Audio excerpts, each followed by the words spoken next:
बड़े ही आश्चर्य की बात है कि एक शख्स जो कि बीते 10 सालों से जेल के भीतर है, एक नाम है जो पूरे देश में सब लोग अब उसी के बारे में बात कर रहे हैं। बाबा सिद्दीकी की हत्या के बाद से लॉरेंस बिश्नोई काफी चर्चा में है। मुंबई में लॉरेंस बिश्नोई गैंग ने जिस तरह से बाबा सिद्दीकी की हत्या की है, उसके बाद से खौफ का माहौल बना है। लॉरेंस बिश्नोई और उसकी बिश्नोई गैंग, इसके खिलाफ कुल जो 84 मामले दर्ज हैं, उनमें से अकेले 18 मामले तो इसके छात्र जीवन के हैं। वो सलाखों के पीछे रहते हुए भी अपने गैंग को चला रहा है, अपने गैंग को बढ़ा रहा है, अपने गैंग के लिए शूटर रिक्रूट कर रहा है, जेल के भीतर बैठकर बाहर हिट्स ऑर्डर कर रहा है, लोगों को मरवा रहा है। कई बड़े लोगों को उसने मरवाया, ऐसा आरोप है उसके ऊपर। देखिए, लॉरेंस बिश्नोई जो है, मेरी नज़र में आज की तारीख में भारत के भीतर सबसे बड़ा ऑर्गेनाइज क्राइम सिंडिकेट चला रहा है। पर आपको लगता है कि लॉरेंस बिश्नोई को किसी तरह से पॉलिटिकल प्रोटेक्शन मिल रहा है?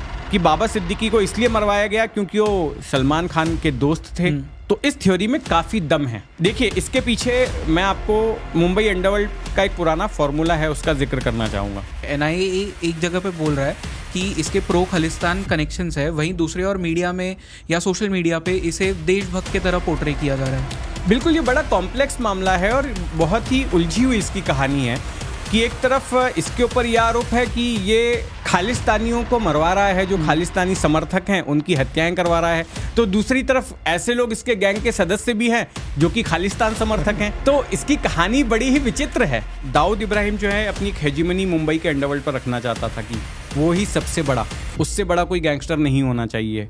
वो मुंबई का नंबर 1 डॉन बनना चाहता था। अभी मैंने बयान पढ़ा लॉरेंस बिश्नोई का, तो उसमें लॉरेंस बिश्नोई भी वही बात कह रहा है कि वो देश का नंबर 1 क्रिमिनल बनना चाहता है। तो ये एक सिमिलैरिटी दिखती है।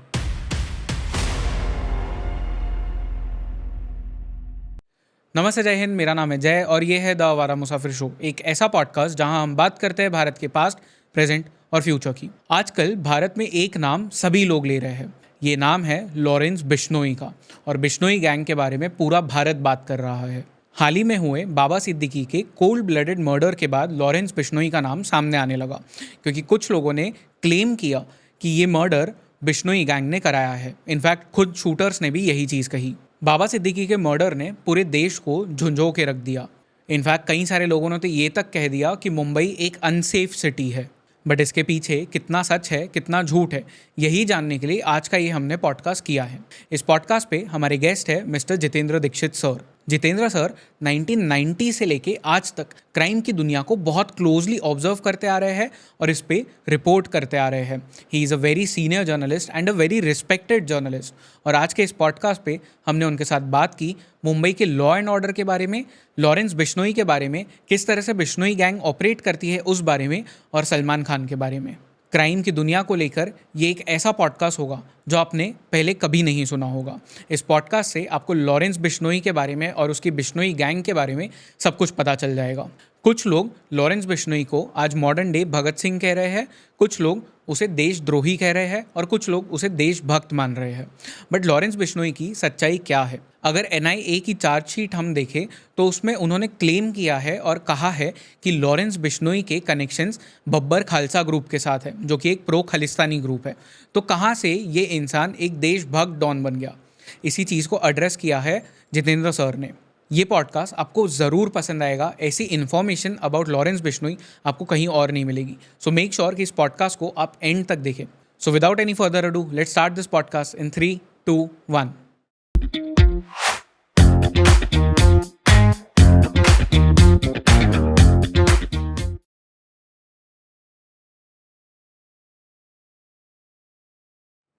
जितेंद्र सर, आपका स्वागत है एक बार फिर से शो पे। पिछली बार जब हमने पॉडकास्ट किया तो बहुत ज़्यादा हिट गया। उसके पहली बार भी इनफैक्ट जब हमने पॉडकास्ट किया था, हमने कश्मीर की बात की थी, सलमान खान के बारे में बात की थी, तो वो भी पॉडकास्ट काफ़ी हिट गया था।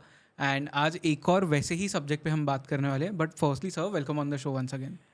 Thank you Jayesh. सबसे पहले तो मैं आवारा मुसाफिर शो के दर्शकों का धन्यवाद देना चाहूँगा और आपका धन्यवाद देना चाहूँगा कि आपने एक शो पर मुझे बुलाया था और लोगों का इतना प्यार मिला। जो पिछला शो हमने जिस पर बातचीत की थी मुंबई अंडरवर्ल्ड पर, और उसे लोगों ने खूब देखा और 1 मिलियन के ऊपर उसकी व्यूवरशिप चली गई। तो ये बड़ी ही खुशी की बात है कि लोग इतना प्यार दे रहे हैं हमें। और मुझे उम्मीद है कि आज भी जो हम बातचीत करेंगे वो लोगों को पसंद आएगी और लोगों का उससे ज्ञानवर्धन होगा, लोगों को नई जानकारी मिलेगी। तो कोशिश करते हैं। राइट तो पिछली बार सर हमने बात की थी मुंबई अंडरवर्ल्ड के बारे में, एंड मोटा मोटा हमें ये पता चला था कि आफ्टर लेट्स से मतलब 2011-12 के बाद में तो अंडरवर्ल्ड का एसच जो शूट आउट्स होते थे या गैंग वॉर्स होते थे वो सब कुछ मुंबई में ऑलमोस्ट बंद हो गया था। बट अब फिर से ये रिटर्न हो रहा है, एंड एक नाम है जो पूरे देश में सब लोग अब उसी के बारे में बात कर रहे हैं, लॉरेंस बिश्नोई और उसकी बिश्नोई गैंग। एक्चुअली ये इंसान है कौन? हम बाबा सिद्दीकी का जो मर्डर हुआ है अभी, कोल्ड ब्लडेड मर्डर जो हुआ है उसके बारे में बात करेंगे, बट लॉरेंस बिश्नोई सडनली ये एक नाम सामने आने लगा है। सलमान खान को इसने बहुत ज़्यादा चैलेंज किया है कौन ये इंसान एग्जैक्टली? देखिए, लॉरेंस बिश्नोई जो है मेरी नज़र में आज की तारीख में भारत के भीतर सबसे बड़ा ऑर्गेनाइज क्राइम सिंडिकेट चला रहा है। अगर NIA के नेशनल इन्वेस्टिगेशन एजेंसी के आधिकारिक डॉक्यूमेंट की बात करें तो अपनी रिपोर्ट में उन्होंने तो ये लिखा है कि इसके 750 जो है सदस्य हैं पूरे देश भर में। तो इतने ऑर्गेनाइज तरीके से ये काम कर रहा है। और लॉरेंस बिश्नोई का असली नाम कुछ और है। लॉरेंस बिश्नोई उसका अपनाया गया नाम है। बलकरन ब्रार। जी बिल्कुल, बलकरन ब्रार उसका नाम है। और इसके पिता जो है हरियाणा पुलिस में कांस्टेबल हुआ करते थे और ये अच्छी खासी फैमिली से था। ये अच्छी खासी खेती पाती थी इनके पास में। ये अपने कॉलेज के दिनों में ही महंगे कपड़े पहनता था, महंगे जूते घड़ियाँ वगैरह जो है इसको शौक़ था और किसी चीज़ की कमी नहीं थी। लेकिन इसकी अपराध जगत में एंट्री हुई साल 2008 से, जब ये कॉलेज गया पंजाब यूनिवर्सिटी में और वहाँ पर उसने स्टूडेंट्स पॉलिटिक्स में एंट्री की।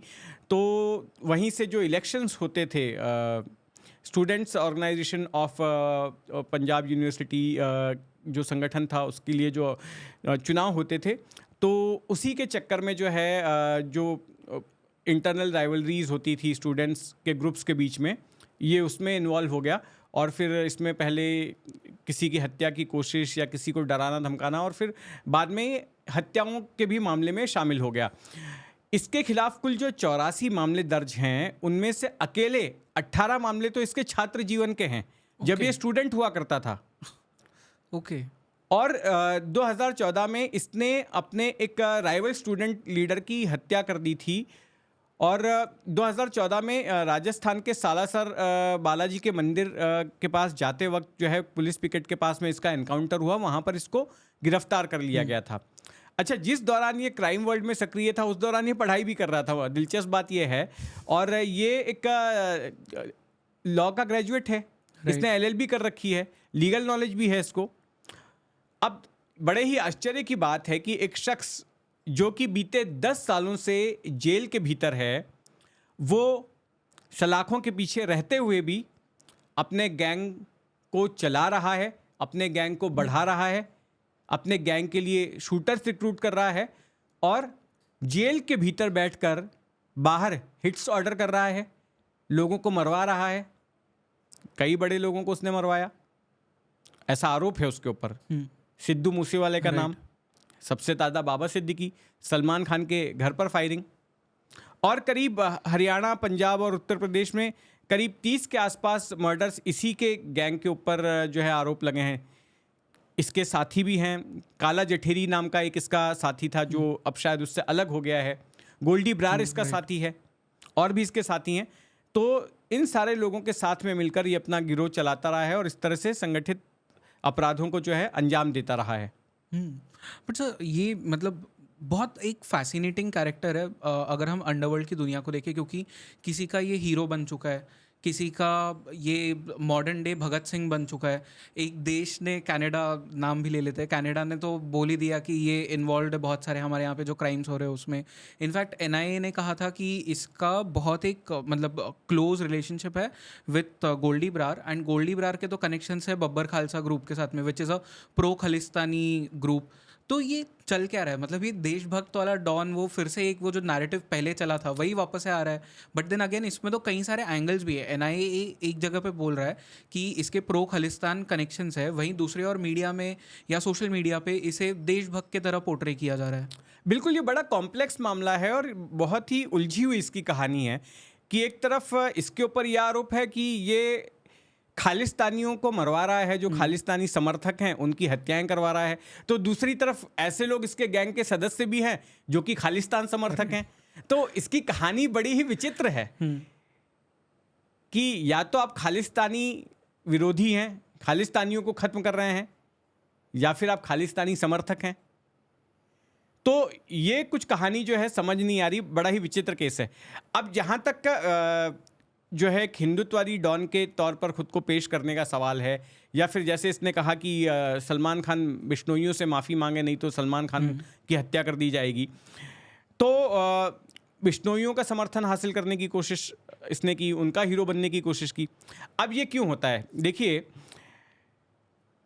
ये गैंग्स ये बताना चाहते हैं कि ये सिर्फ पैसे के पीछे नहीं भाग रहे हैं। They are not just money driven criminals, they also work for some cause. ये हमने 90 के दशक में मुंबई में भी देखा। मुंबई में जब 12 मार्च 1993 का बमकांड हुआ, तो उस बमकांड के बाद सीबीआई और मुंबई पुलिस ने जिन आरोपियों को गिरफ्तार किया था, जब वो आरोपी जेल से बाहर छूटते थे, तब छोटा राजन के शूटर उन्हें गोलियों से भून देते थे। ऐसे करीब 6 से 7 लोगों की हत्याओं का आरोप छोटा राजन गिरोह पर लगा। उसके बाद छोटा राजन गिरोह की ओर से जिम्मेदारी ली जाती थी कि ये लोग देशद्रोही थे, इसलिए हमने इनको मारा। तो अपने आप को एक देशभक्त, एक पैट्रियोटिक डॉन पेश करने की कोशिश कर रहा था छोटा राजन। ये जताने की कोशिश कर रहा था कि सिर्फ वो पैसे के पीछे नहीं भागता। उसी तरह से दाऊद इब्राहिम के गिरोह को ले लीजिए, उसने भी खुद को मुस्लिम डॉन बनाने की कोशिश की। दाऊद इब्राहिम मुसलमानों का खैरख्वाह बनने की कोशिश कर रहा था, उनका एवेंजर बनने की कोशिश कर रहा था, इसीलिए आईएसआई ने उसका इस्तेमाल किया मुंबई में बम धमाके करने के लिए।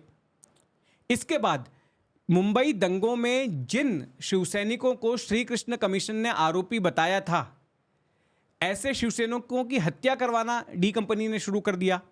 कई सारे शिवसैनिक आप 90 के दशक में देखेंगे जिनको कि छोटा शकील के शूटरों ने मारा।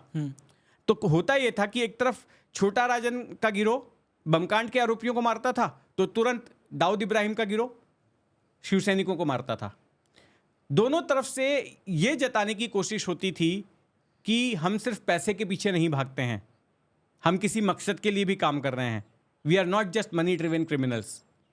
और उसके बाद अभी जब छोटा राजन वगैरह गिरोह की कमर टूटी, उसके बाद इनसे अलग होने वाले जो कुछ गिरोह थे वो भी यही पैटर्न अपनाने लगे। फॉर एग्जांपल रवि पुजारी क्या करता था कि जो बमकांड के आरोपियों के वकील हैं उनको निशाना बनाए।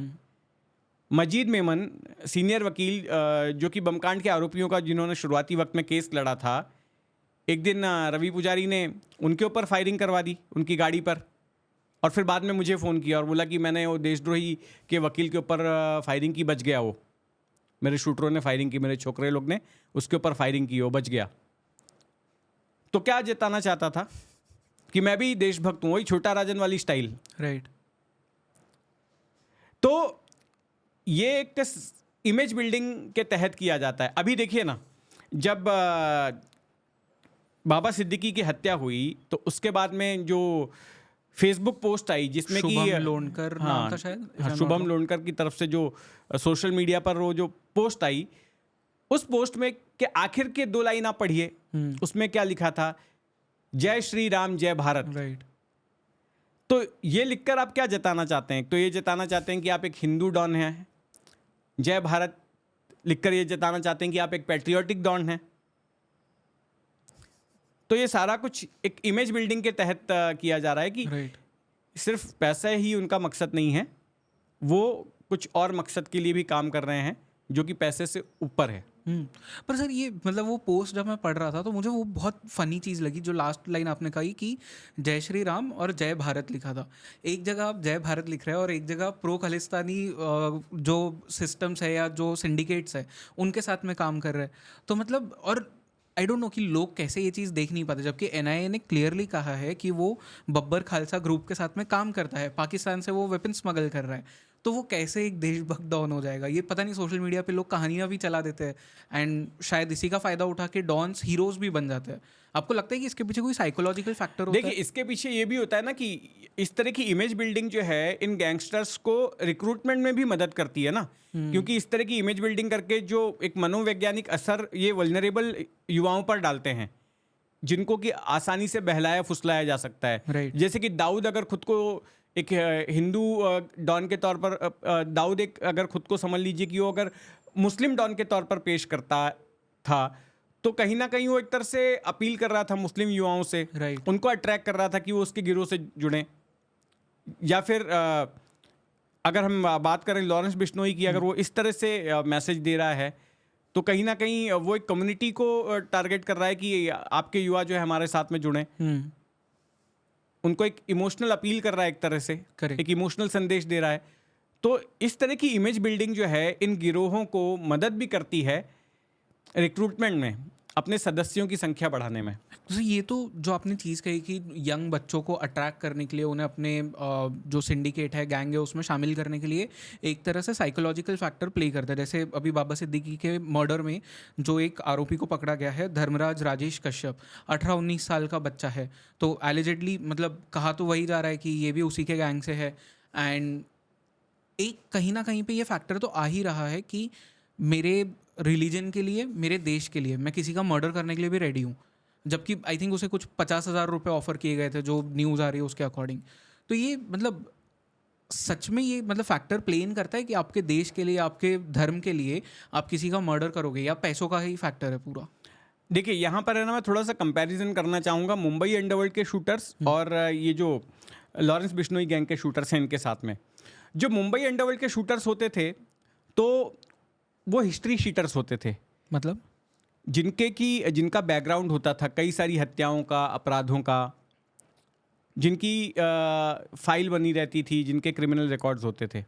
लेकिन लॉरेंस बिश्नोई गैंग क्या करता है कि वो इस तरह के लोगों को, जो युवा हैं, जिनका कि कोई बड़ा आपराधिक रिकॉर्ड नहीं है या बिल्कुल नहीं है, और जिनको आसानी से बहलाया फुसलाया जा सकता है, जो गलिबल हैं, ऐसे लोगों को भर्ती कर रहा है। पैसे भी दे रहा है अच्छे खासे, 50,000 रुपये अगर किसी हत्या के लिए दिए जा रहे हैं, राइट। तो वो भी एक लालच होता है।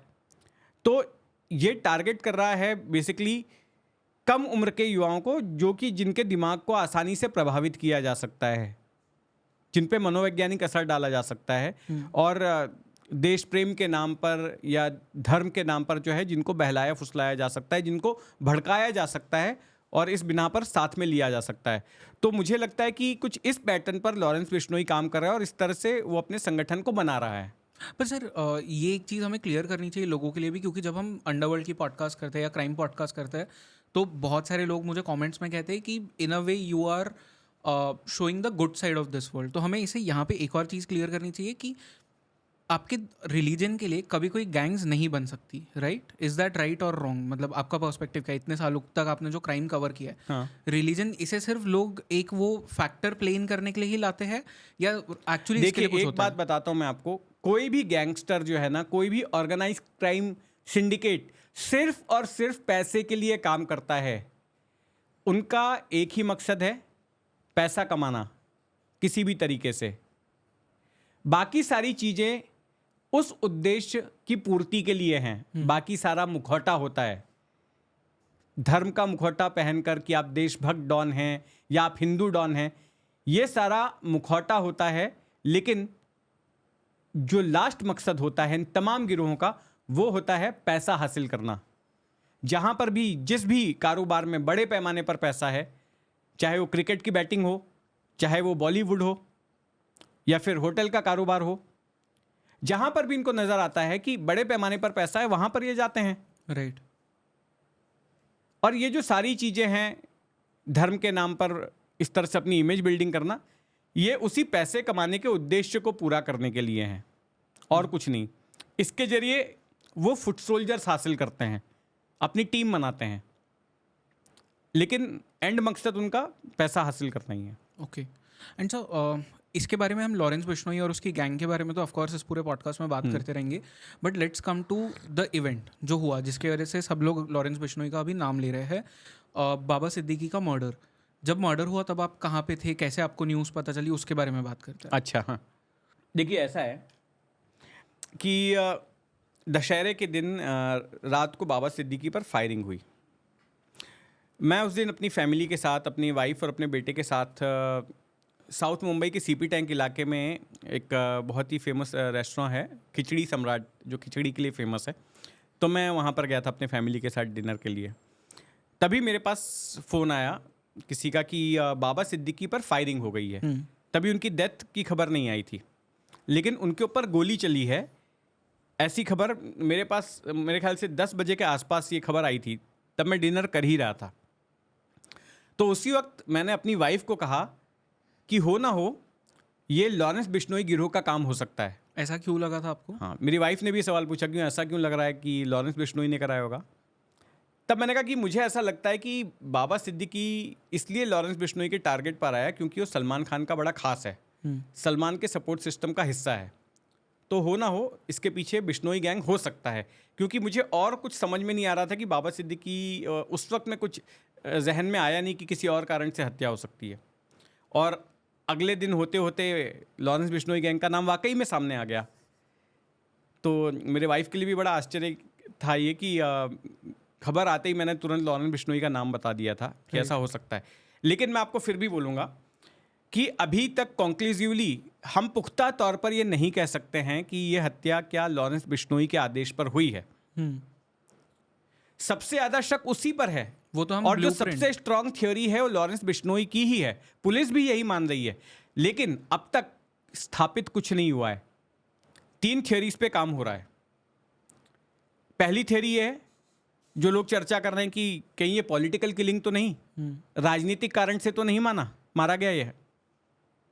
दूसरी थ्योरी ये है कि लॉरेंस बिश्नोई ने मरवा दिया सलमान खान से करीबी की वजह से। तीसरी थ्योरी ये है कि बिजनेस राइवलरी की वजह से वो मारे गए, क्योंकि वो रियल एस्टेट के कारोबार में थे। अब इन तीनों थ्योरीज पे थोड़ा सा ब्रीफली बात करते हैं। पहली थ्योरी पॉलिटिकल किलिंग की। मुझे नहीं लगता है कि महाराष्ट्र में कोई पॉलिटिशियन इस हद तक जा सकता है कि वो अपने पॉलिटिकल राइवल को गोली मरवा दे। ऐसा पिछले 2-2.5 दशकों में जो मेरा पत्रकारिता का करियर रहा है, उस दौरान मैंने ऐसा कभी होते हुए नहीं देखा। कम से कम मुंबई के बाहर हुआ होगा तो होगा। ये महाराष्ट्र में कभी नहीं महाराष्ट्र में ऐसा नहीं हुआ कि एक किसी पॉलिटिशियन ने दूसरे पॉलिटिशियन को पॉलिटिकल कारण से मरवाया हो, कि मैं आपको मरवा दूं क्योंकि आप मेरा कोई पॉलिटिकल करियर जो है आप उसमें कोई ऑब्स्ट्रक्शन पैदा कर रहे हो। ऐसा कभी नहीं देखने में आया। कम से कम 20-25 सालों में तो ऐसा नहीं लगा। एलिगेशंस भी नहीं लगे कभी किसी के ऊपर? एलिगेशन लगते रहे हैं, लेकिन कभी ऐसे कोई पुख्ता तौर पर कुछ हुआ नहीं। किसी की हत्या नहीं हुई। पॉलिटिशियंस की हत्या हुई है, लेकिन एक पॉलिटिशियन ने दूसरे पॉलिटिशियन की सुपारी दी पॉलिटिकल कारण से, ऐसा नहीं हुआ। Right. तो मैं रूल आउट करता हूं कि ये कोई पॉलिटिकल किलिंग थी। ऐसा उत्तर प्रदेश में हो चुका है, बिहार में हो चुका है, आंध्र प्रदेश में हो चुका है, दूसरे राज्यों में हो चुके हैं इस तरह की वारदातें, जहां पर पॉलिटिशियंस एक दूसरे को मरवाते हैं, एक दूसरे की सुपारी देते हैं अपने राजनीतिक हित साधने के लिए। लेकिन महाराष्ट्र में ऐसा नहीं हुआ है, खास करके मुंबई में ऐसा नहीं हुआ है। ये मेरा अपना ऑब्जर्वेशन है। तो I am ruling out this theory. अब दूसरी थ्योरी पे बात करते हैं कि बाबा सिद्दीकी को इसलिए मरवाया गया क्योंकि वो सलमान खान के दोस्त थे। तो इस थ्योरी में काफ़ी दम है। देखिए, इसके पीछे मैं आपको मुंबई अंडरवर्ल्ड का एक पुराना फॉर्मूला है, उसका जिक्र करना चाहूँगा। मुंबई अंडरवर्ल्ड में एक फॉर्मूला ये है कि जब आप अपने टारगेट को नहीं मार सकते, जब आप अपने मुख्य शिकार को नहीं मार सकते, तो उसके दाएं बाएं के लोगों को मार दो, उसके करीबियों को मार दो, उसके यार दोस्तों को मार दो, उसके रिश्तेदारों को मार दो। इसकी कई मिसालें हैं। जैसे कि अरुण गौली को 1991 में दाऊद इब्राहिम को मरवाना था, वो दाऊद को नहीं मरवा पाया, तो दाऊद के बहनोई यानी कि दाऊद की बहन हसीना पारकर के पति इब्राहिम पारकर की हत्या करवा दी। उसी के बाद ये शूट आउट हुआ था। एक और मिसाल है, पठान गैंग को दाऊद को मारना था, जब वो दाऊद को नहीं मार पाया तो फिर दाऊद के बड़े भाई साबिर की हत्या करवा दी। इसी तरह से अरुण गवली के बड़े भाई पापा गवली की राइवल गैंग ने हत्या करवा दी। तो जब आप मेन आदमी को नहीं मार पाते हो तो उसको डराने के लिए आप उसके करीबी को मार देते हो। तो मुझे लगता है कि हो सकता है लॉरेंस बिश्नोई भी उसी को फॉलो कर रहा हो। अब ऐसा है कि बाबा सिद्दीकी लॉरेंस बिश्नोई के करीबी थे, ये किसी से छुपा नहीं है। बाबा सिद्दीकी हर अच्छे बुरे वक्त में सलमान खान के साथ खड़े रहे, चाहे वो हिट एंड रन का मामला हो, चाहे वो ब्लैक बक हंटिंग का मामला हो। जब भी सलमान खान पर मुसीबत आई, बाबा सिद्दीकी उनके साथ नजर आए।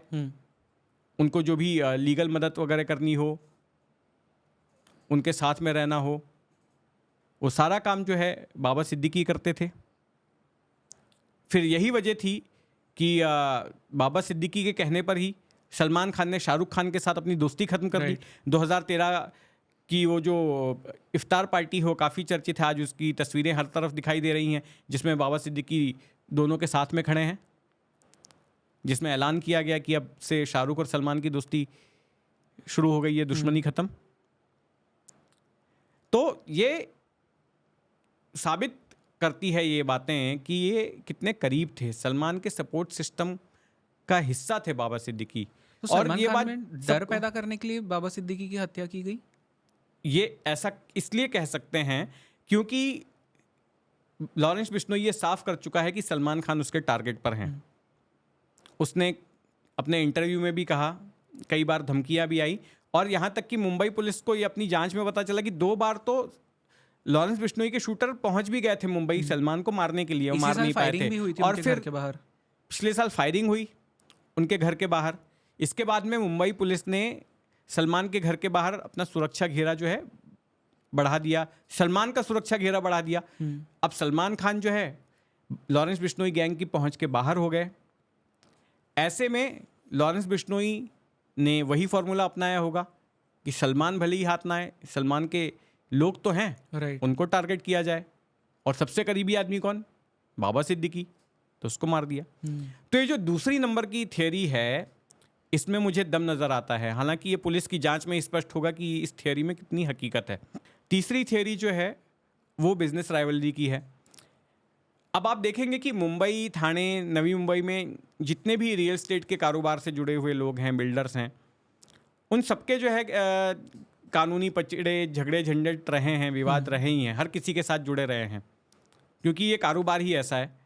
इसमें आपकी बिजनेस राइवलरी भी होती है दूसरे बिल्डरों के साथ। कई बार आपको अगर स्लम एरिया में रीडेवलप करना है तो वो जगह खाली करवानी होती है रीडेवलपमेंट करने के लिए। अगर चौल को टावर बनाना है तो कई बार लोग खाली नहीं करने आते हैं, फिर आरोप लगाया जाता है कि वो बिल्डर दादागिरी कर रहा है। तो बहुत सारे झंझट झगड़े इस व्यवसाय में होते हैं। तो बाबा सिद्दीकी के भी थे। यहाँ पर मैं बाबा सिद्दीकी के बेटे जीशान सिद्दीकी, जो कि विधायक भी हैं, उनका मैं एक ट्वीट दिखाना चाहूँगा। एक एक्स पर उन्होंने जो पोस्ट डाली है, उसमें वो कहते हैं, my father lost his life protecting and saving the lives and Holmes of poor innocent people. Today my family is broken but his death must not be politicised and definitely not go in when. I need justice, my family needs justice.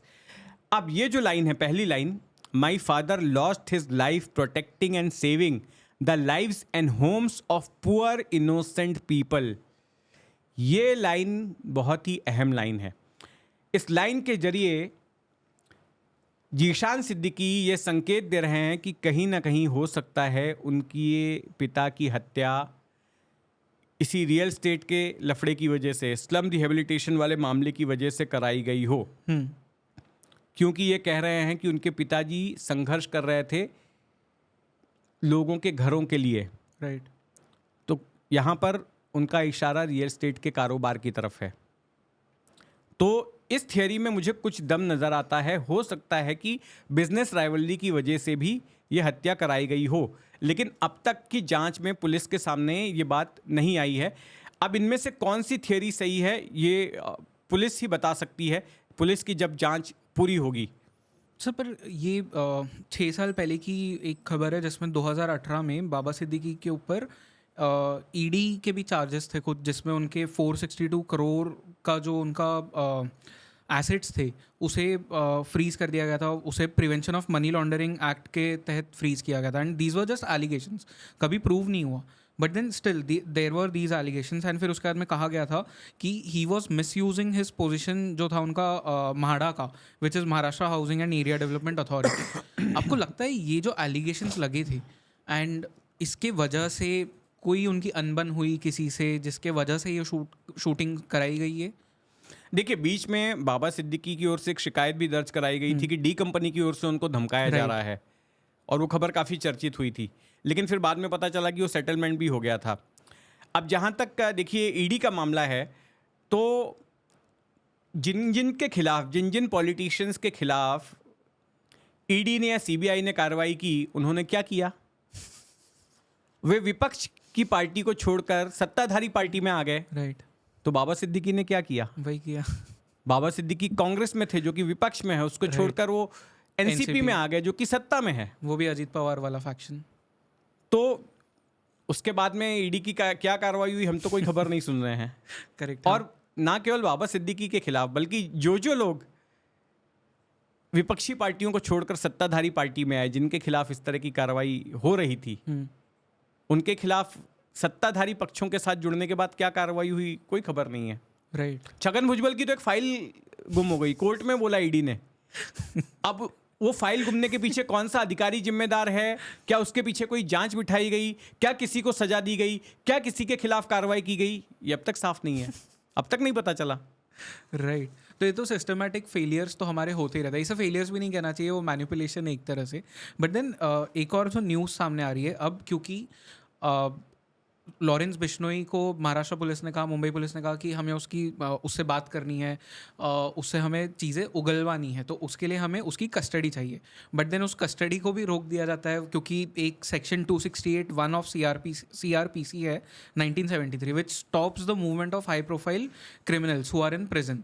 तो अब अगर उसकी आपको custody चाहिए तो you need yes from the union home minister, and उन्होंने कोई अब तक बयान नहीं दिया इसके बारे में। देखिए, ये बड़ा ही मतलब दुखद है कि मुंबई पुलिस, देखिए अभी जो बाबा सिद्दीकी वाला मामला है उसमें सीधे तौर पर मुंबई पुलिस ने अब तक लॉरेंस बिश्नोई को आरोपी नहीं बनाया, इस वक्त जब हम बात कर रहे हैं। इसके बाद आगे अगर बनाती है तो वो अलग बात है, लेकिन इस वक्त तक Lawrence Bishnoi is not an accused in Baba Siddiqui murder case. उसके गिरोह से जुड़े हुए लोग पकड़े गए हैं, कुछ सोशल मीडिया पर पोस्ट आई है जिसमें उसका नाम है, वो सब ठीक है, लेकिन सीधे लॉरेंस बिश्नोई इन्वॉल्व है क्या, ये अब तक नहीं आया है। अच्छा, इसके पहले का मामला जिसमें सलमान खान के घर पर फायरिंग हुई, उस मामले में लॉरेंस बिश्नोई को मुंबई पुलिस ने अपना आरोपी बनाया है, लेकिन दुखद यह है कि ये जो सेक्शन आपने कोट किया CRPC का, इस सेक्शन के तहत लॉरेंस बिश्नोई की मुंबई पुलिस कस्टडी ही नहीं ले पा रही है पूछताछ करने के लिए। मुंबई पुलिस ने बार बार खत लिखे हैं केंद्रीय गृह मंत्रालय को इजाज़त मांगने के लिए, लेकिन उसको इजाज़त नहीं मिली है। देखिए, किसी भी क्रिमिनल को, किसी भी आरोपी से पूछताछ करने के लिए कई बार, खास करके ऐसे गंभीर गुनाहों में, उसका कस्टोडियल इंट्रोगेशन बहुत ज़रूरी होता है, उससे सख्त पूछताछ की जानी होती है। फिर जो बाकी के एक्यूज्ड हैं उनके साथ आमने सामने बिठाकर उनसे पूछताछ की जानी होती है, उनको कन्फ्रंट करने के लिए। लेकिन ये सब तो मुंबई पुलिस को मौका मिल ही नहीं रहा है ना। यहां पर एक बड़ा सवाल है कि क्यों नहीं आखिर जो लॉरेंस बिश्नोई है उसको मुंबई पुलिस के सुपुर्द किया जा रहा है, क्यों उसको प्रोटेक्टिव कस्टडी में इस तरह से कानून का सहारा लेकर रखा गया है। क्या इसका मतलब ये नहीं है कि एक तरह से उसको छूट मिल रही है कि जिस प्रकार जेल की चार दीवारी के भीतर रहते हुए उसने इन वारदातों को अंजाम दिया, सलमान के घर पर फायरिंग को और बाबा सिद्दीकी की हत्या करवाई, क्या वो और वारदातों को आगे भविष्य में अंजाम नहीं दे सकता? क्योंकि मेरे से पहले आपके यहाँ पर इसी पॉडकास्ट में गेस्ट आए थे विवेक अग्रवाल, उन्होंने एक बात कही थी और उससे मैं भी सहमत हूँ। मैंने भी देखा कि किसी भी गैंगस्टर के लिए जो है सबसे सेफ जगह जेल होती है। राइट। सबसे सेफ जगह जेल होती है, और अगर उसने उस जेल में अपना दबदबा कायम कर लिया, अपना नेटवर्क बना लिया, तो फिर वो जेल उसके लिए जेल नहीं होती है, और जेल की चार दीवारियां उसको अपना गिरोह चलाने से नहीं रोक पाती हैं।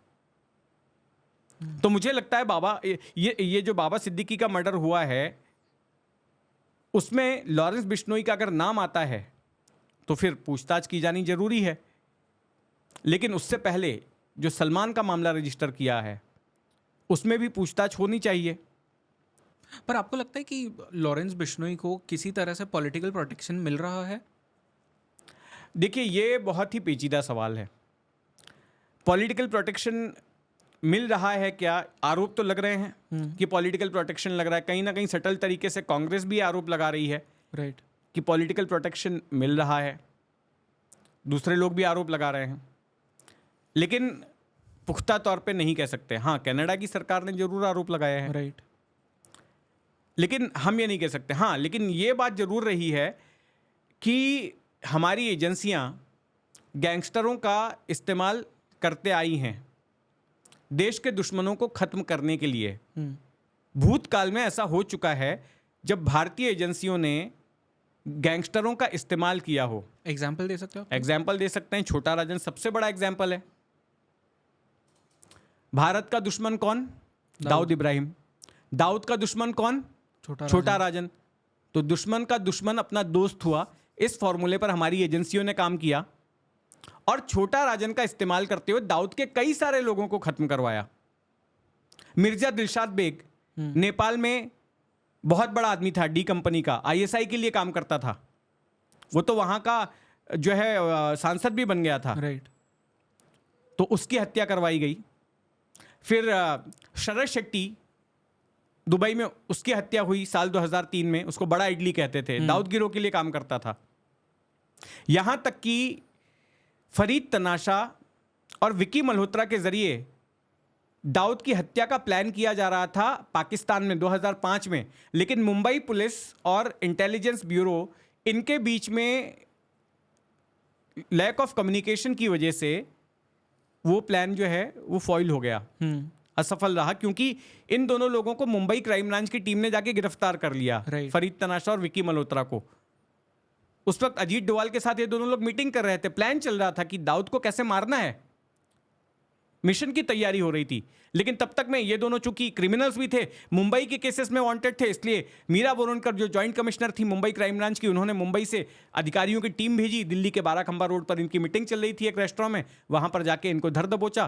फरीद तनाशा और विकी मल्होत्रा अरेस्ट हो गए और वहीं पर वो प्लान फुस हो गया।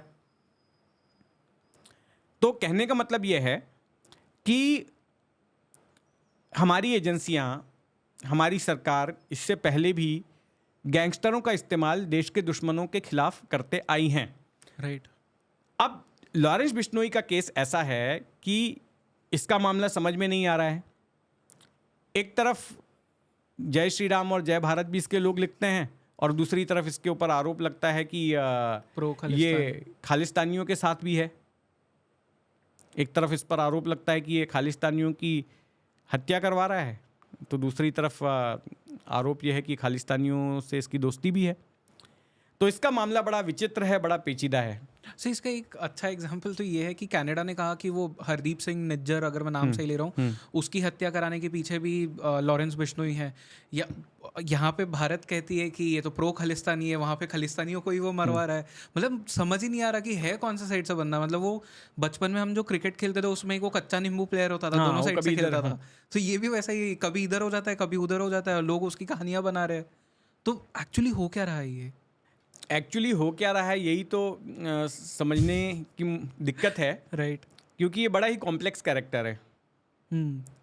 और दूसरी बात यह है कि एक तरफ ये सलमान को टारगेट कर रहा है, दूसरी तरफ मुझे ये बात समझ में नहीं आ रही है कि Salman has been pro Modi.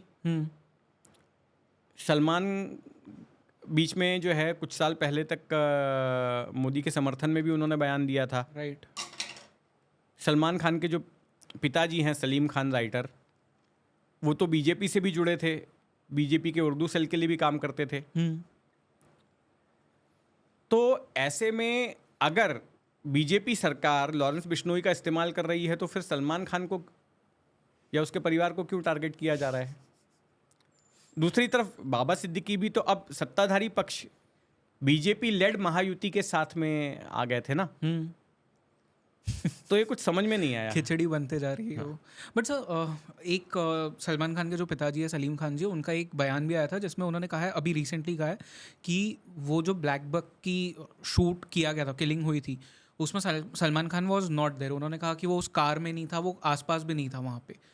आपने जितना भी अब तक इस चीज़ को रिपोर्ट किया है, what is your thoughts on this कि सलमान खान उसमें इन्वॉल्व थे या नहीं थे?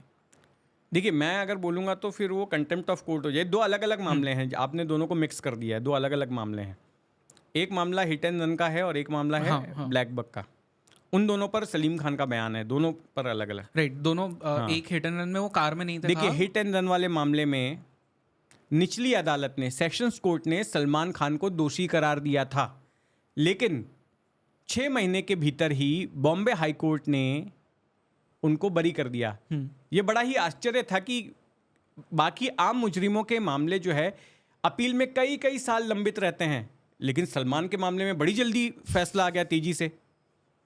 और फैसला सुनाए जाने के बाद आमतौर पर होता यह कि अगर किसी आरोपी को दोषी ठहरा दिया गया तो तुरंत उसको कस्टडी में लेके जेल भेज दिया जाता है, फिर बाद में अपील होते रहती है हाई कोर्ट में।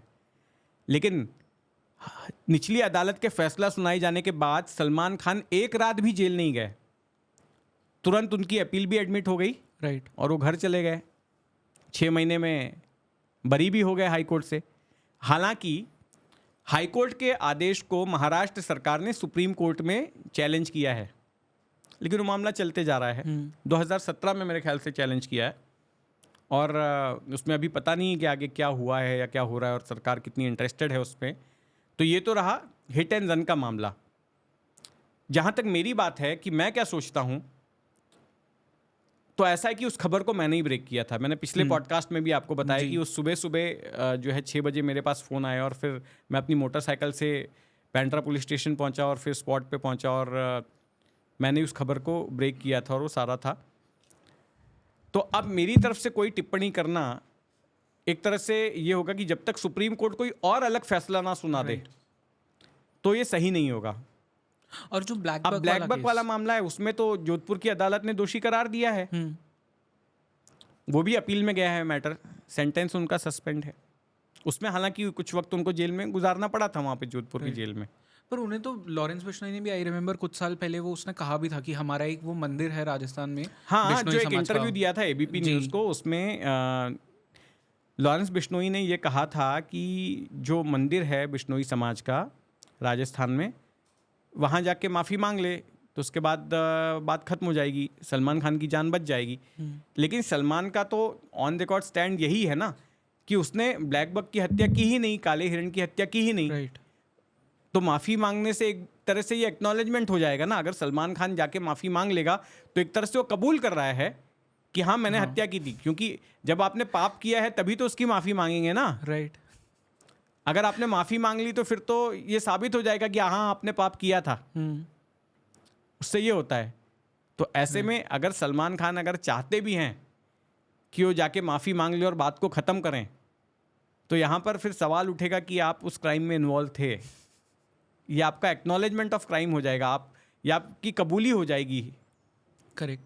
बट सर, ये जो बिश्नोई गैंग है, मैं इसका जब इस पॉडकास्ट के लिए मैं रिसर्च कर रहा था तो मुझे पता चला कि इनका जो ऑपरेट करने का स्टाइल है ये भी बहुत अलग है। मतलब इसमें जो लोअर लेवल पे इनके शूटर्स होते हैं, इन्हें पता नहीं होता कि टॉप लेवल पे इनसे ये सब काम कौन करा रहा है। उन्हें अभी भी जैसे जो पकड़े गए हैं उसमें उन्हें नहीं पता कि टॉप लेवल पे कौन है। तो ये एक थोड़ा कॉर्पोरेट स्टाइल का सिस्टम इनका चल रहा है।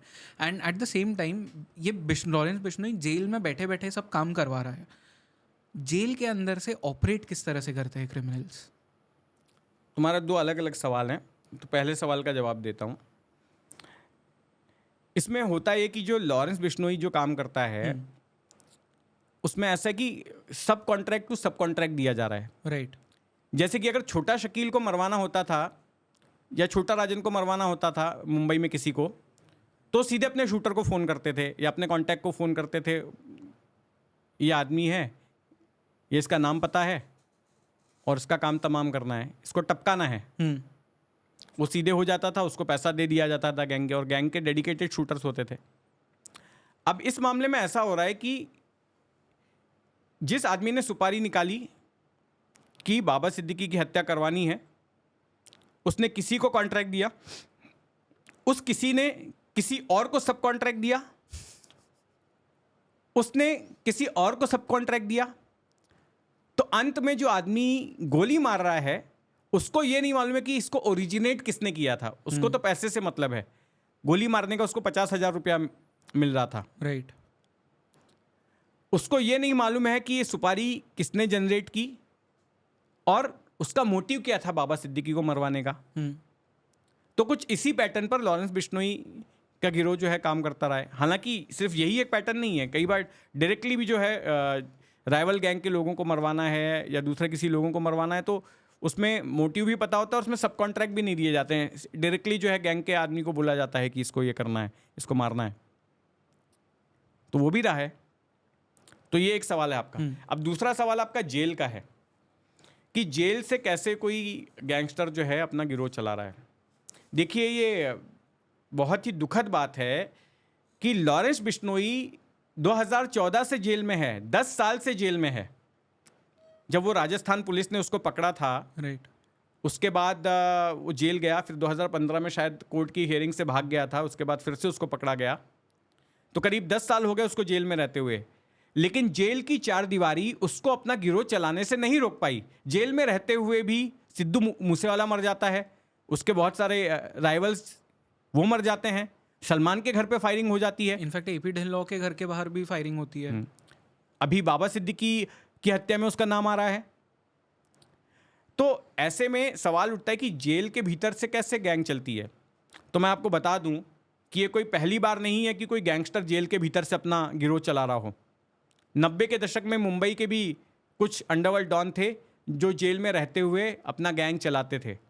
उनमें से एक बड़ा नाम अरुण गवली का है। अरुण गवली आपराधिक मामलों में जेल में होता था, लेकिन फिर भी बाहर उसके शूटर लोगों की हत्या करते थे, बिल्डरों की, मिल मालिकों की, बार ओनर्स की। दूसरा गैंगस्टर अश्विन नायक, जेल में होने के बावजूद उसका गैंग बाहर काम करता था। तो ये होता इस तरह से है कि जब भी कोई गैंगस्टर जेल में जाता है बड़ा, तो वो भ्रष्टाचार की मदद से अपना नेटवर्क कायम कर लेता है, जेल के अधिकारियों, जेल के कर्मचारियों को अपनी मुट्ठी में कर लेता है, और फिर जेल उसके लिए जेल नहीं होती। वो बाहर से आने वाले विजिटर्स के जरिए, उसके लोग आते हैं मुलाकात करने के लिए, उनके जरिए वो संदेश भिजवाता है, पैसे का लेन देन, पैसे मंगवाना, वो सारा काम होता है। उसके लिए जो टिफ़िन आता है, कई बार कोर्ट के आदेश से जो है घर का खाना अलाउड अगर हो जाता है तो टिफ़िन आता है, तो कहने के लिए उसके लिए खाना आता है, लेकिन वो बड़े बड़े टिफ़िन आते हैं जिसमें उसके पूरे गैंग के लोग खाते हैं। मैं देखता था मुस्तफ़ा डोसा का जो टिफ़िन आता था, कोर्ट के आदेश से उसको घर का खाना मिलता था, तो उसका इतना बड़ा टिफ़िन आता था, और वो भी साउथ मुंबई के एक बहुत ही फेमस नॉनवेज रेस्टोरेंट से, महेश लंच होम से शायद, अगर मैं भूल नहीं रहा हूँ तो। और वो अकेले उसका खाना नहीं होता था, उसके गैंग के और जो भी लोग होते थे ना, Right. उनके लिए भी उसी के नाम से खाना जाता था। तो ये सारा कुछ होता था। तो अंडरवर्ल्ड के लोग जेल में अपना नेटवर्क पैसे के बलबूते पे बना लेते हैं, और मेरा मानना है कि सरकारी महकमों के जो सबसे भ्रष्ट महकमे हैं, उनमें जेल का महकमा, जेल विभाग जो है एक है। लेकिन कई बार कुछ ऐसे जेलर सुपरिटेंडेंट्स भी आ जाते हैं जो कि इस पूरे सिस्टम को तहस नहस कर देते हैं। जैसे यहाँ पर मैं नाम लेना चाहूँगा स्वाति साठे, जो कि सुपरिटेंडेंट जब आर्थर रोड जेल की थी, अभी वो डीआईजी प्रिजन्स हैं। जब वो आर्थर रोड जेल की सुपरिटेंडेंट थी, तो जेल के अंदर चलने वाली सारी रंगललियाँ उन्होंने ख़त्म करवा दी थी। जेल में पहले 31 को पार्टीज़ होती थी, जेल में शराब मिलती थी, जेल में नशेड़ी आते थे, जेल में नशीले पदार्थ दिए जाते थे, सारी सुख सुविधाएं मिलती थी, जेल में मोबाइल्स आते थे, हथियार आते थे। हथियार आते थे जेल में? बिल्कुल। तो ये सारा कुछ जो है स्वाति साठे ने अपने कार्यकाल के दौरान खत्म करवा दिया। कोई कितना भी खतरनाक क्रिमिनल हो, कोई कितना भी बड़ा क्रिमिनल हो, वो स्वाति साठे से डरता था, उनके अनुशासन से, उनकी स्ट्रिक्टनेस से। लेकिन ऐसे अधिकारी हमारे सिस्टम में बहुत कम हैं जो कि इतने ईमानदार हों, इतने अपराइट हों और इतने कर्तव्य परायण हो। संजय दत्त वाली बात बताना चाहेंगे लोगों को? संजय दत्त का एक किस्सा मुझे स्वाति साठी जी ने ही सुनाया था कि संजय दत्त जब टाडा मामले में गिरफ्तार हुए थे तो शुरुआती तौर पर जब उनको जेल भेजा गया तो जेल में वो जेल का कपड़ा जो है वो पहनने को तैयार नहीं थे, जेल का यूनिफॉर्म नहीं पहन रहे थे, और जो जेल के कर्मचारी हैं वो उनसे ज़्यादा सख्ती भी नहीं बरत रहे थे, रिक्वेस्ट कर रहे थे बाबा पहन लो, बाबा पहन लो, ऐसा नियम है आप पहन लीजिए। लेकिन संजय दत्त इनकार कर रहे थे, नहीं पहनूंगा। तो फिर किसी जेल कर्मचारी ने जाके स्वाति साठी को बताया कि मैडम वो संजय दत्त जो है वो यूनिफॉर्म नहीं पहन रहा है, जेल का कपड़ा नहीं पहन रहा है। तो स्वाति साठी गुस्से में गई संजय दत्त के सामने, उन्होंने अपनी स्टिक संजय दत्त को दिखाते हुए कहा, संजू तू बातों से मानेगा या लातों से मानेगा। बस उन्होंने इतना ही कहा था। इसके बाद संजय दत्त ने बिना एक शब्द कहे चुपचाप यूनिफॉर्म पहन लिया। तो ये एक मिसाल है एक ऐसे अधिकारी की कि जो अपने अनुशासन की वजह से सम्मान हासिल करता था और जिसका एक डर भी था। लेकिन ऐसे अधिकारी बहुत कम हैं। कई जेलों के अधिकारी जो है वो भ्रष्ट हैं। मैं सबका नाम नहीं लूंगा कि सारे भ्रष्ट हैं। कई बार ऐसा होता है कि बड़ा अधिकारी ईमानदार होगा लेकिन नीचे के लोग भ्रष्ट होते हैं, तो और उसको पता भी नहीं लगने देते हैं कि नीचे क्या क्या हो रहा है। और कई बार उल्टा भी होता है कि नीचे के लोग ईमानदार होंगे लेकिन ऊपर का अधिकारी भ्रष्ट है तो वो सब कुछ अलाउ करता है। तो ऐसा भी होता है। राइट। ये जो कहा जाता है कि बिश्नोई गैंग में 700 750 कुछ शूटर्स है, इनकी गैंग इतनी बड़ी है, रिक्रूटमेंट्स जेल में भी होते हैं? Jail is the biggest recruitment ground for the underworld. अगर कोई छिटपुट अपराध में कोई शख्स पहली बार जेल गया है और वो किसी गैंगस्टर के साथ उठता बैठता है तो फिर हो सकता है कि वो कल को जाके उसके लिए काम भी करे।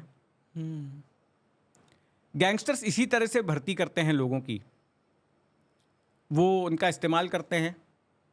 अगर कोई नया नवेला कोई लड़का आया है जिसका कोई बड़ा आपराधिक रिकॉर्ड नहीं है तो उसको पैसे का लालच देते हैं कि तू हमारे लिए काम कर।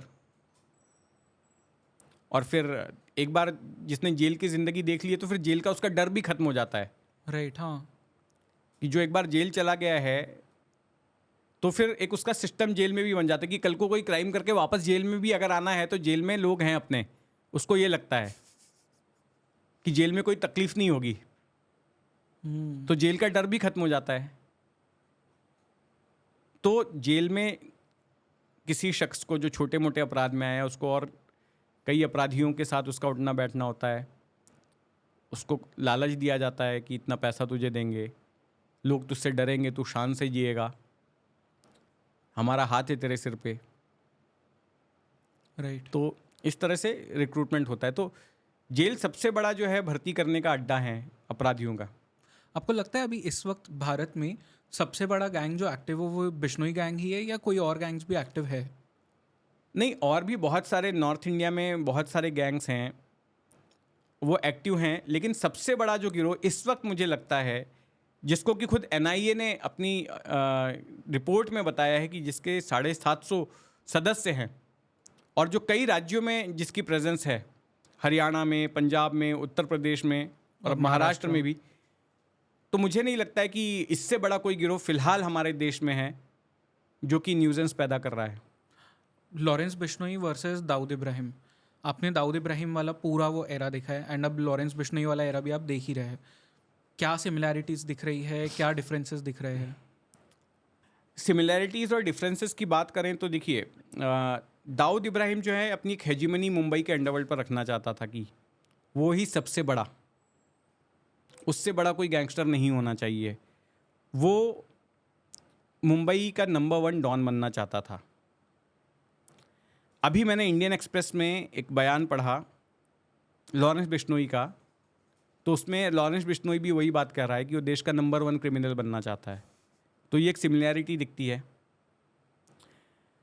दूसरी सिमिलैरिटी ये है कि कुछ उसी स्टाइल में ये गैंग जो है अपने टारगेट्स को किल कर रहा है जिस स्टाइल में मुंबई अंडरवर्ल्ड के लोग करते थे, डी कंपनी के लोग करते थे।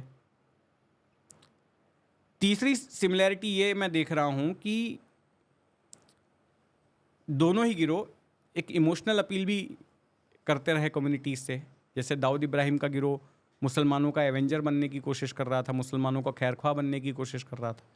उसी तरह से लॉरेंस बिश्नोई का गिरोह बिश्नोई समुदाय के साथ इमोशनल अपील इस्टेब्लिश करने की कोशिश कर रहा है, हिंदुओं का डॉन बनने की कोशिश कर रहा है, राष्ट्रभक्त बनने की कोशिश कर रहा है। तो ये एक सिमिलैरिटी है। डिफरेंस दाऊद इब्राहिम के गिरोह में और लॉरेंस बिश्नोई के गिरोह में यह है कि दाऊद इब्राहिम विदेश की धरती से अपना गिरोह चलाता था और लॉरेंस बिश्नोई का गिरोह भारत में रहकर, भारत की जेल में कैद होकर चल रहा है। ये जब एक मैन में दो तलवारें होती है, मतलब हो ही नहीं सकती वो।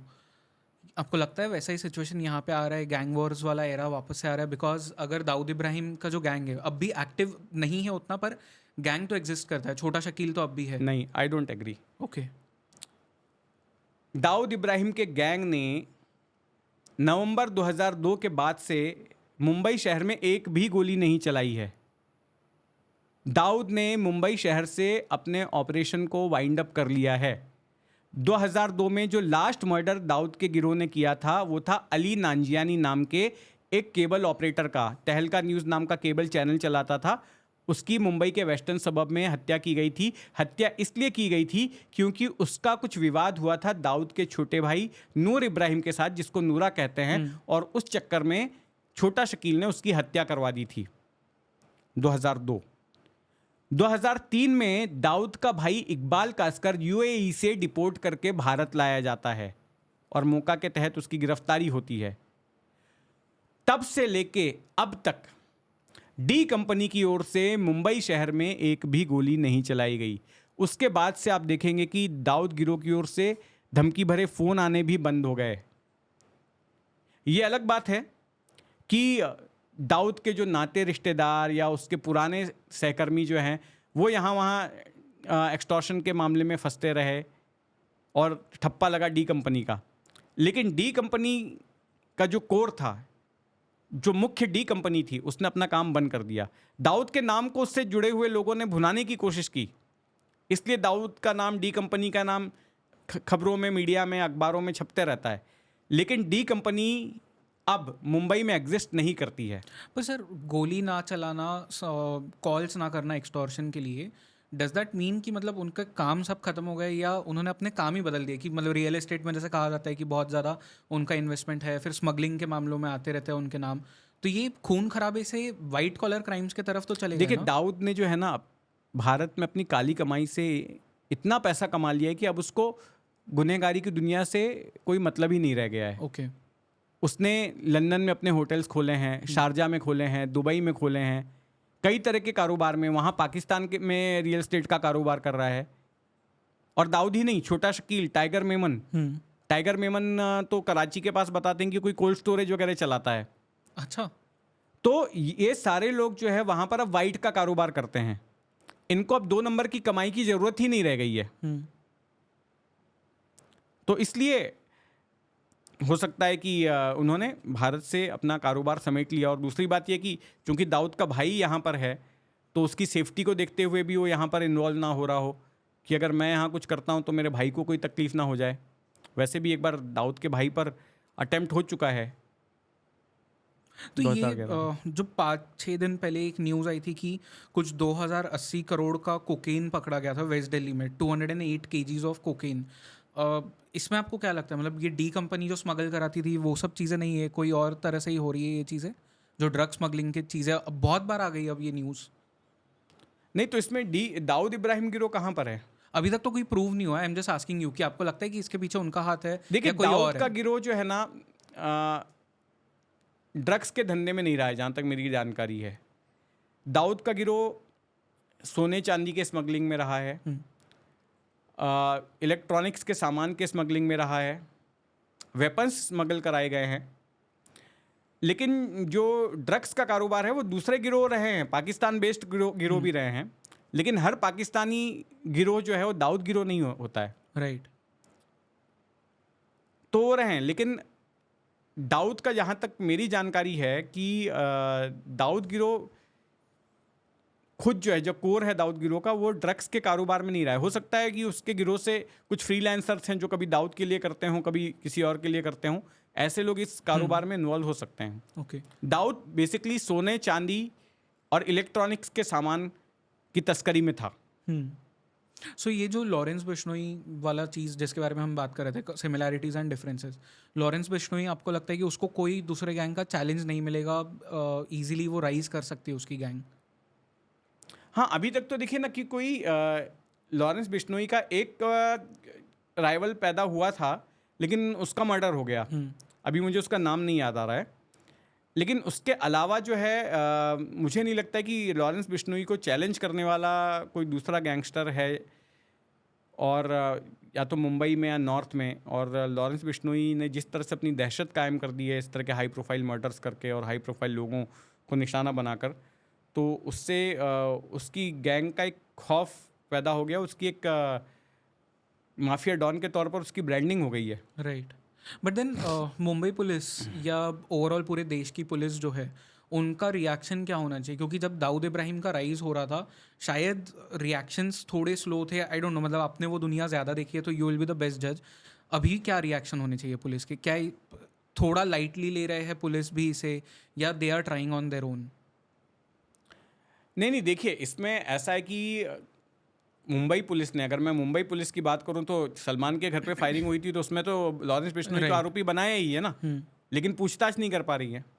पर जो उस टाइम पे जो ये पुलिस ऑफिसर्स थे वो सब अब रिटायर हो गए हैं। अगर ये गैंग वॉर्स वापस आती है, डू यू थिंक कि मुंबई पुलिस के जो नए ऑफिसर्स हैं वो वेल इक्विप्ड है अभी? हाँ, ये सवाल है कि लॉरेंस बिश्नोई क्या मुंबई पुलिस के लिए चैलेंज हो सकता है क्या? ये अगर आपका सवाल है तो इसका जवाब मैं ऐसे दूंगा कि लॉरेंस बिश्नोई मुंबई पुलिस के लिए एक चैलेंज के तौर पर उभर सकता है। देखना ये होगा कि आगे अब लॉरेंस बिश्नोई क्या करता है। अब तक उसने 2 वारदातों को अंजाम दिया है, बड़ी वारदातों को, सलमान के घर पे फायरिंग और बाबा सिद्दीकी की हत्या। अब इसके आगे वो अगर और कुछ करता है, मुंबई के रिच एंड वेल्दी धनवान लोगों को, कारोबारियों को अगर एक्सटॉर्शन के लिए फ़ोन करता है, तो फिर ये एक चैलेंज होगा। और मुंबई में और लोगों की अगर हत्या करवाता है, हत्या की कोशिश करवाता है, तो जाहिर तौर पर ये एक तरह से फिर से मुंबई में ऑर्गेनाइज क्राइम की शुरुआत हो जाएगी, वैसे ऑर्गेनाइज क्राइम की जैसा कि 90 के दशक में होता था। अब समस्या ये है कि 90 के दशक में जो ऑर्गेनाइज क्राइम होता था, तो उससे डील करने का तरीका भी पुलिस ने सीख लिया था। पुलिस की टीम्स भी थी, वैसे अधिकारी भी थे, उनका नेटवर्क भी था, खबरी भी थे। लेकिन लॉरेंस बिश्नोई के मामले में यह है कि लॉरेंस बिश्नोई के जो शूटर्स हैं वो ज़्यादातर नॉर्थ के हैं, दूसरे राज्यों के हैं, वो यहाँ आके वारदात को अंजाम दे रहे हैं। तो एक तो ये बात है, तो उनके बीच में कोई मुंबई पुलिस के खबरियों का नेटवर्क नहीं है। दूसरा ये कि ऐसे अधिकारी अब मुंबई पुलिस के पास अब बहुत कम रह गए हैं जिन्होंने कि ऑर्गेनाइज क्राइम से संघर्ष किया हो, कॉम्बैट किया हो। जो नए पुलिस अधिकारी आए हैं, जो नए ब्रीड के, उनको उसका अनुभव है नहीं। तो ये एक चुनौती होगी कि अगर लॉरेंस बिश्नोई जो है उसी पैटर्न पर, 90 के पैटर्न पर काम करता है मुंबई में, तो मुंबई पुलिस को वक्त लगेगा इससे डील करने के लिए। ओके सर, क्योंकि मुंबई पुलिस ने एक एनकाउंटर भी किया था अभी रिसेंटली, जो बदलापुर में एक वो रेप वाला मामला सामने आया था, तो उसमें एनकाउंटर हुआ। बहुत सारे लोगों ने एलिगेशंस लगाए कि फेक एनकाउंटर वाले, वो ब्लूप्रिंट सेम ही था उनका एनकाउंटर का, उसलिए आपने उस न्यूज़ को किस तरह से देखा?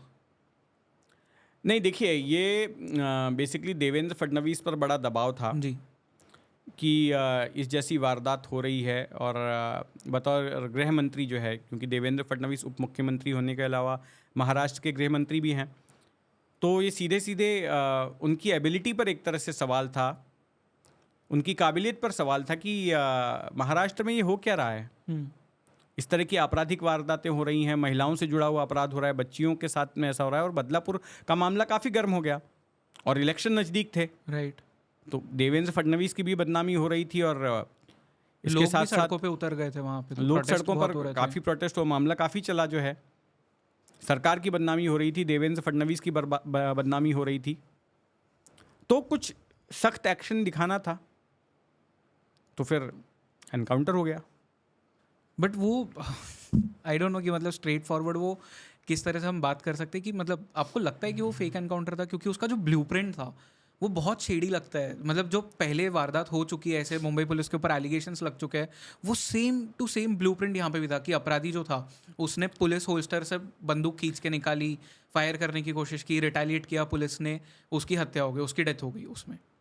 देखिए ऐसा है कि मैंने बहुत पहले एक ब्लॉग लिखा था, मुंबई के पुलिस एनकाउंटर, एक स्क्रिप्ट 1000 फिल्में।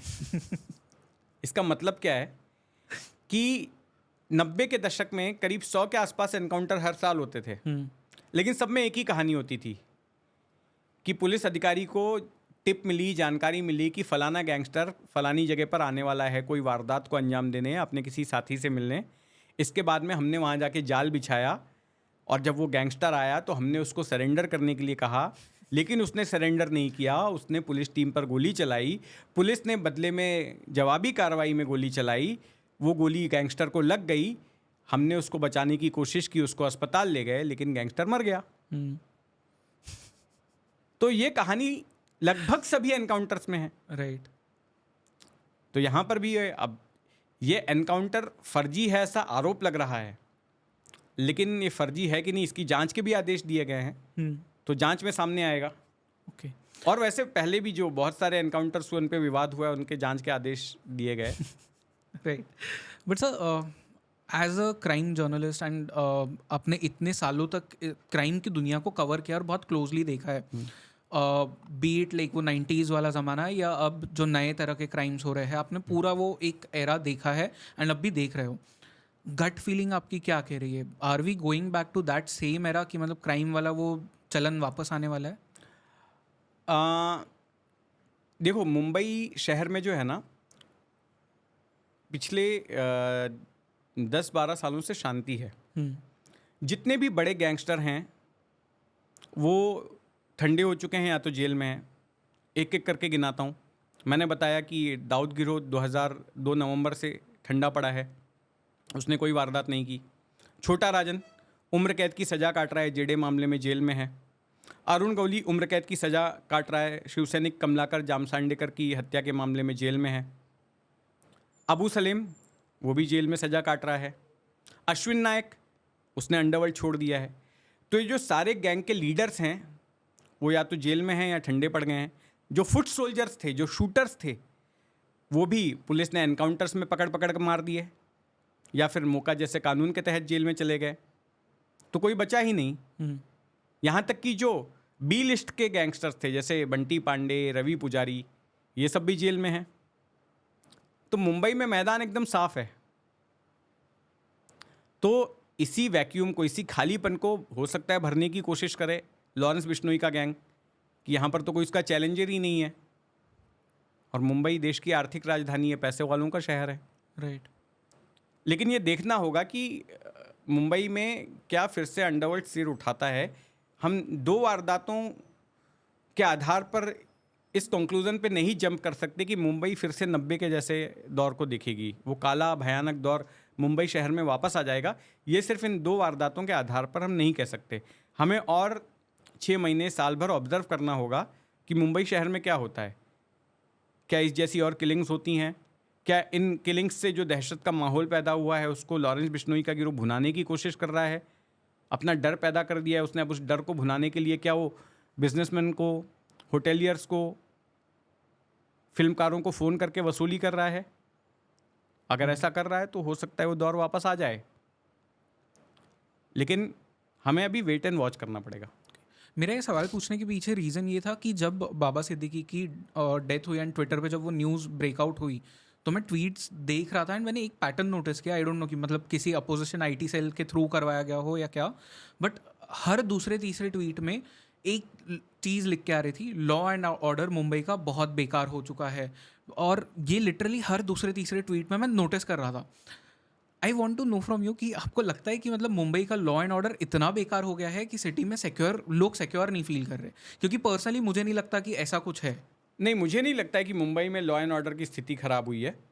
मुंबई में अभी भी, अगर हम दिल्ली की तुलना करें, दिल्ली से तुलना करें या फिर नॉर्थ के दूसरे शहरों की तुलना करें, पंजाब के शहरों से तुलना करें, हरियाणा के शहरों से तुलना करें, गुड़गांव से तुलना करें, नोएडा से तुलना करें, तो मुझे लगता है कि मुंबई में लॉ एंड ऑर्डर बहुत ठीक है। यहाँ तक कि मुंबई में लॉ एंड ऑर्डर पुणे और नागपुर से ज़्यादा ठीक है। राइट। और एक या दो वारदातों के आधार पर आप जनरलाइज नहीं कर सकते कि मुंबई में लॉ एंड ऑर्डर की स्थिति खराब हो गई है। आज भी मुंबई में रात को 11 बजे 12 बजे जो है लड़कियां सड़क पर अकेले जा सकती हैं। मेरी फीमेल फ्रेंड्स बहुत सेफ फील करती है मुंबई में। आप देखिए मरीन ड्राइव पर रात को 11-12 बजे जो है वहाँ पर आपको लड़कियां वॉक करते दिखेंगी। राइट। जो ट्राइडेंट में ओबराय में जो गेस्ट आते हैं उनमें कई महिलाएं होती हैं, वो अक्सर रात के वक्त में उतर के सामने समुद्र के किनारे वॉक कर रही होती हैं। किसी को कोई खतरा नहीं होता। हाँ, ये बात ज़रूर है कि जो स्नैचिंग वगैरह जैसे मामले हैं, जो जहाँ पर स्ट्रीट लाइट्स नहीं हैं, अगर कुछ ऐसे इलाके हैं जहाँ पर पतली सकरी गलियाँ हैं जहाँ पर पुलिस की इतनी प्रेजेंस नहीं होती, हाँ कुछ इलाकों में ज़रूर इस तरह की वारदातें होती हैं और हमेशा से होते आई हैं, और वो मेरे ख्याल से देश के सभी शहरों में होती हैं। उतना तो लेकिन crime बाय कभी एंड नहीं लार्ज रुकेगा। ये है कि आप मुंबई शहर में आते जाते असुरक्षित महसूस नहीं करते। आपको ऐसा नहीं लगता है कि आप किसी क्राइम के शिकार हो जाएंगे।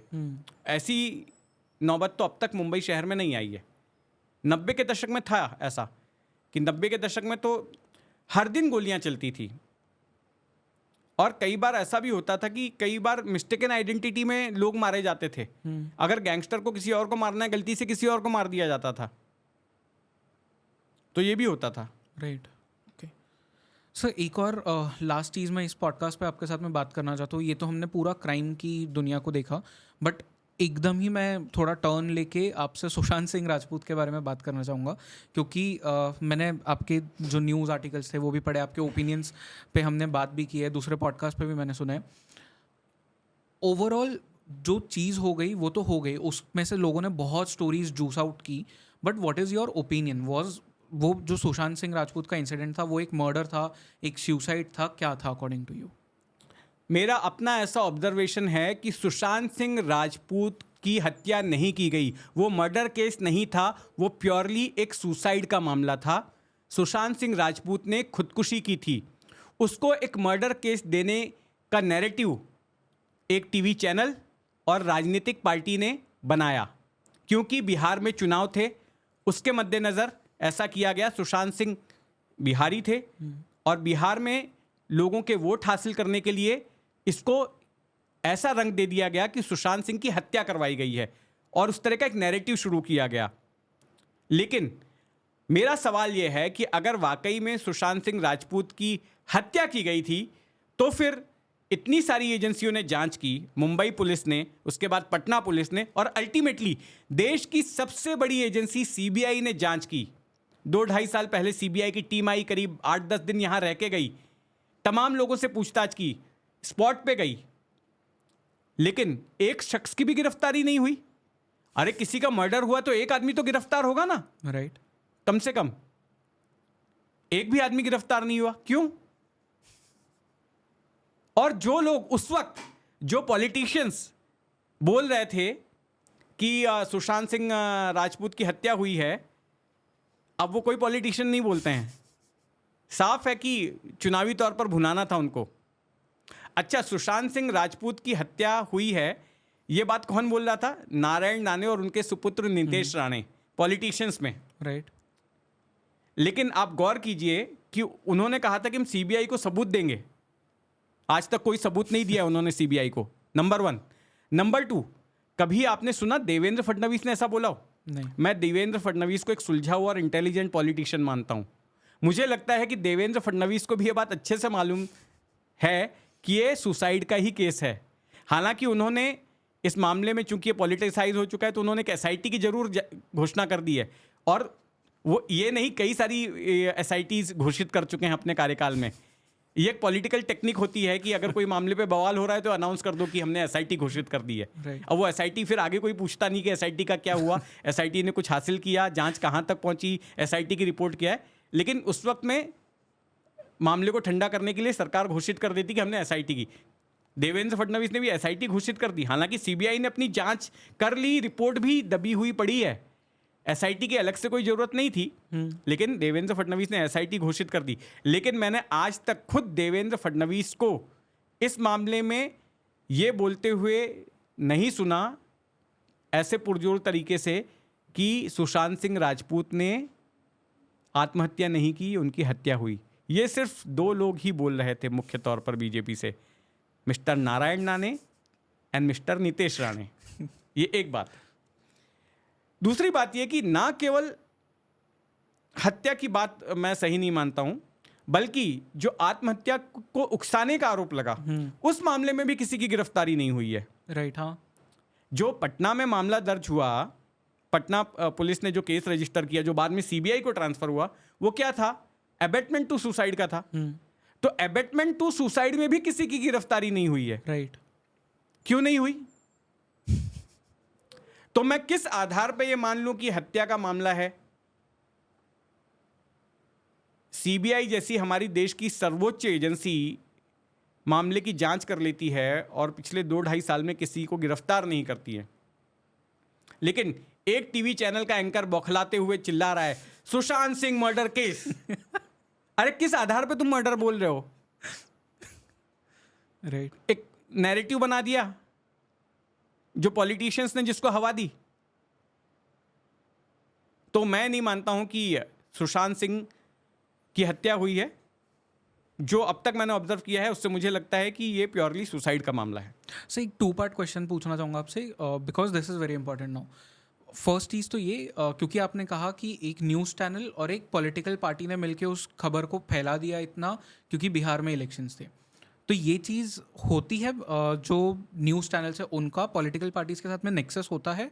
And part 2 of that question is कि पॉलिटिकल ट्रायल्स हमारे देश में पहले ही मतलब चल जाते हैं, क्योंकि रिया चक्रवर्ती को जिस तरह से क्रिमिनल बता दिया गया था मीडिया ट्रायल्स में ही, उनके ऊपर जो गुजरी, अब खैर she is out of that, she is मतलब उनका खुद का एक पॉडकास्ट भी है, तो उससे वो बाहर आके अब चीज़ें सब बता रही है लोगों को। ये 2 चीज़ों का आप कैसे देखते हैं? नहीं, देखिए ऐसा है कि जो पहला वाला सवाल है कि पॉलिटिकल पार्टीज और टीवी चैनल्स का नेक्सस, तो उसमें ऐसा था कि दोनों के अपने अपने इंडिविजुअल इंटरेस्ट थे। वो नेक्सस वाली बात नहीं थी वहाँ पर, इस केस में कम से कम। हालांकि रहे हैं पॉलिटिकल पार्टीज और टीवी चैनल्स में नेक्सस रहे हैं, इससे इनकार नहीं कर सकते। लेकिन उस मामले में क्या था कि टीवी चैनल का उद्देश्य था टीआरपी हासिल करना, और उस चैनल ने, जिसके कि एंकर बात बात में बोलते हैं the nation wants to know, उन्होंने मामले को सेंसेशनलाइज कर दिया, राइट, सनसनीखेज बना दिया, ये कहकर कि ये मर्डर केस है। और वही दिन रात चैनल पर पीटते रहे, वही रट लगाते रहे। दूसरी तरफ पॉलिटिकल पार्टी का ये इंटरेस्ट था कि बिहार में चुनाव थे, और अगर वो ये दिखाते हैं कि यहाँ पर एक मौजूदा उस वक्त की सरकार, जो एमवीए की सरकार थी, उसने किस तरह से, कांग्रेस जिस सरकार में शामिल थी, उसने किस तरह से जो है यहाँ पर नाइंसाफ़ी किया, एक बिहार के एक्टर की यहाँ पर मौत हो गई और उसको दबाने की कोशिश की, तो उस सहानुभूति के ज़रिए वहाँ पर वोट चाह रहे थे। राइट। तो सुशांत की मौत के ज़रिए ये दोनों लोग अपना अपना उल्लू सीधा करने की कोशिश कर रहे थे, ये मैं कहूँगा। अच्छा, दूसरा आपने कहा कि जो ट्रायल की बात है, मीडिया ट्रायल की बात है, देखिए रिया चक्रवर्ती की गिरफ्तारी हुई थी, वो सुशांत के मामले में नहीं हुई थी, जो नार्कोटिक्स कंट्रोल ब्यूरो ने की थी। सुशांत की मामले की जांच के दौरान जो ड्रग्स वाला एंगल निकल कर आया था, उस सिलसिले में गिरफ्तारी हुई थी। अब ऐसा है कि रिया चक्रवर्ती एक एक्ट्रेस रही हैं, आज से नहीं, आप 40 साल 50 साल पहले चले जाइए, या फिर वेस्टर्न कंट्रीज़ में तो और भी पहले के दौर में चले जाइए, कि जब भी कोई इस तरह की हस्ती हुई है, सेलिब्रिटी कोई हुआ है या जानी मानी हस्ती हुई है, तो जो अखबार हैं या टीवी चैनल्स हैं, वो उन पर काफ़ी फोकस करते हैं, उनकी निजी लाइफ के बारे में दिखाते हैं, स्पेशली और कई बार उनसे जुड़ी हुई गॉसिप्स पब्लिश करते हैं। तो ऐसे में यहाँ पर तो रिया चक्रवर्ती जो है वो तो फेमस हो चुकी थी, सुशांत की गर्लफ्रेंड के तौर पर, एक्ट्रेस भी थी। राइट।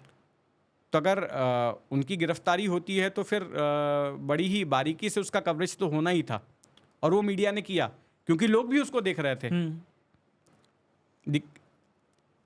उसमें बात ये थी कि जो भी दिखाया जा रहा था, लोग भी बड़े पैमाने पर देख रहे थे। अच्छा, सुशांत सिंह की खुदकुशी को मर्डर बताने वाले चैनल की टीआरपी उसके बाद एकदम से बढ़ गई, वो चैनल नंबर 1 हो गया। जो एस्टैब्लिश्ड नंबर 1 चैनल था, वो उसी कवरेज के दौरान लुढ़क गया, दूसरे तीसरे नंबर पर आ गया, और इस नए नवेले चैनल ने जिसने कि बोला सुशांत सिंह मर्डर केस, वो चैनल टीआरपी में नंबर 1 हो गया। तो ये सारा खेल उसी का था। Okay sir, thank you so much एक और कॉन्वर्जेशन के लिए। मैं जितनी बार आपसे बात करता हूँ मुझे बहुत सारी नई नई चीज़ें पता चलती है, एंड स्पेशली हर पॉडकास्ट में हमने अभी तक जर्नलिज्म के बारे में भी, अलग अलग जर्नलिज्म के पहलुओं को भी समझा।